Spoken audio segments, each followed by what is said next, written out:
लवकरच दिल्लीच्या विधानसभा निवडणुका सुरू होतील। अद्याप या निवडणुकीची घोषणा झाली नसली तरी आम आदमी पार्टी, भारतीय जनता पक्ष आणि काँग्रेस आधीपासूनच जोरदार प्रचार करत आहेत। आपने दिल्लीतील सर्व 70 विधानसभा मतदारसंघासाठी आपले उमेदवार जाहीर केले आहेत। दरम्यान काँग्रेसने 2 यादीत 47 उमेदवारांची नावं जाहीर केली आहेत, तर दुसरीकडे भाजपने अद्याप कोणतेही उमेदवार जाहीर केले नाहीत। परंतु आगामी काळात ते कशी रणनीती आखतात ते पाहणं महत्त्वाचं ठरणार आहे। या निवडणुकीत आम आदमी पार्टीचे नेते अरविंद केजरीवाल हे हिंदुत्वाचं कार्ड खेळणार असल्याचं दिसून येत आहे।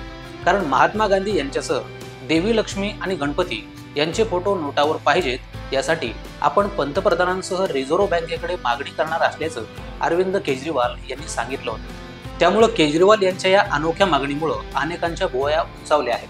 पण हिंदुत्वाकडे वळण्याच्या बदलत्या भूमिकेमुळे त्यांना फायदा होईल का, किंवा त्यांचं हे हिंदू कार्ड यशस्वी होईल का? चला जाणून घेऊयात। नमस्कार, मी गजानन पोळ आणि तुम्ही पाहताय ऋतम मराठी।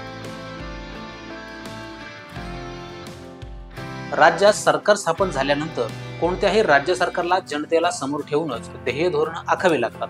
दिल्लीत 2013 रोजी पहिल्यांदा सरकार स्थापन झाल्यानंतर आपने देखील वीज बिल कमी करण्यासंदर्भात महत्त्वाचा निर्णय घेतला। पण आजच्या घडीला परिस्थिती वेगळी आहे। पक्षाच्या स्थापनेपासून ते आतापर्यंत अनेक स्थित्यंतर पाहायला मिळाली। आपच्या काही प्रमुख मंत्र्यांना अटकही झाली, भ्रष्टाचाराचे आरोप झाले, ज्यामुळे मतदारांमध्ये आपवरचा विश्वास कमी होताना दिसला।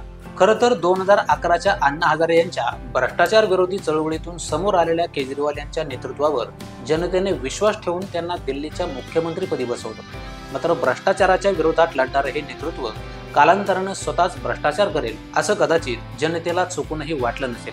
कारण पुढे मद्य घोटाळ्या प्रकरणी त्यांना अटक झाली, तेव्हा या संदर्भात प्रतिक्रिया देत असताना अण्णा हजारे देखील म्हटले होते की त्यांनी दारूची नीती केली। शेवटी त्या नीतीमुळेच त्याला अटक झाली। खरं तर याच घटनेमुळे अरविंद केजरीवाल यांची प्रतिमा डागाळली असं म्हटलं तर वावगं ठरणार नाही। त्यामुळे आता आगामी विधानसभा निवडणुकीत जनतेसमोर कोणत्या तोंडाने जावं, कोणते मुद्दे घेऊन जावं याचाच प्रश्न कदाचित त्यांना पडला असावा। पण 2014 नंतर केंद्रात नेतृत्व बदल होऊन हिंदुत्ववादी सरकारची स्थापना झाली। त्यामुळे विशेषतः राम मंदिराच्या बांधणीनंतर सबंध देशभरात हिंदुत्वाचे वारे वाहताना दिसत आहेत।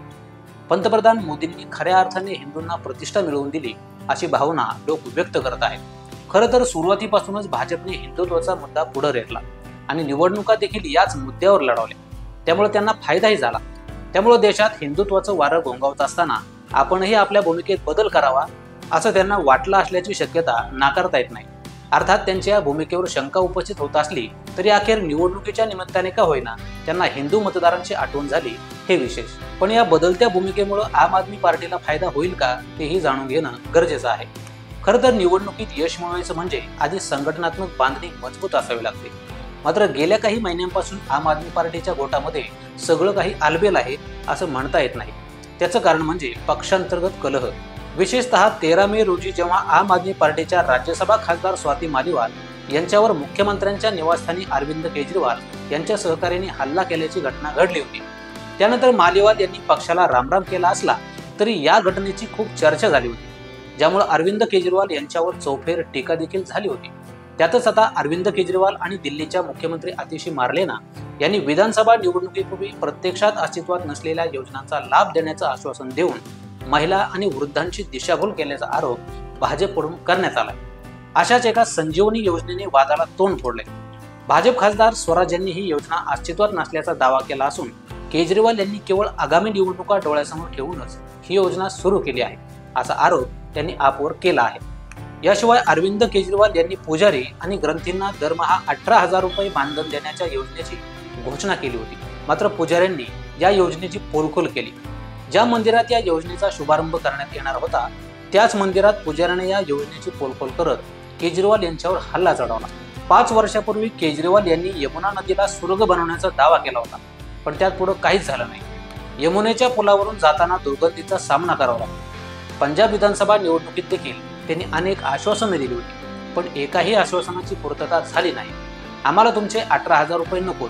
देशातील हिंदू आता एक झाला असताना राजकीय फायद्यासाठी तुम्हाला मंदिरातील पुजारी आणि ग्रंथींची आठवण येत आहे असा आरोपही पुजाऱ्याने केला आहे। त्यांच्या या आरोपानंतर केजरीवाल यांना या मंदिरातून योजनेचा शुभारंभ करता आला नाही। या व्यतिरिक्त त्या योजनेचा शुभारंभ त्यांना दुसऱ्याच मंदिरात करावा लागला। दरम्यान या योजनेच्या पार्श्वभूमीवर मंगळवारी दिल्ली भाजपने माजी मुख्यमंत्री अरविंद केजरीवाल यांना लक्ष्य करणारे एक नवीन पोस्टरचं अनावरण केलं. त्यावर चुनावी हिंदू असं लिहिलं होतं. याशिवाय केजरीवाल यांनी मतांसाठी रोहिंग्यांना राष्ट्रीय राजधानीत आश्रय दिला आहे. तसंच आपने दिल्लीत प्रत्येक विधानसभा निवडणुकीत बनावट मतदार वाढवले आहेत असा आरोप भाजपचे प्रदेशाध्यक्ष वीरेंद्र सचदेवा यांनी केला आहे. वस्तुतः भाजप हा मुळातच हिंदुत्ववादी पक्ष आहे. मात्र असं असतानाही भाजप नेहमी हिंदुत्वाचा आधार घेतो असा आरोप सातत्याने होत असतो. पण आता केजरीवाल यांनी घेतलेल्या भूमिकेला काय म्हणायचं?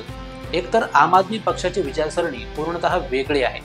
मग अशी परिस्थिती असताना आम आदमी पक्षाला किंवा केजरीवालांना हे उष्ण हिंदुत्व यश देईल का?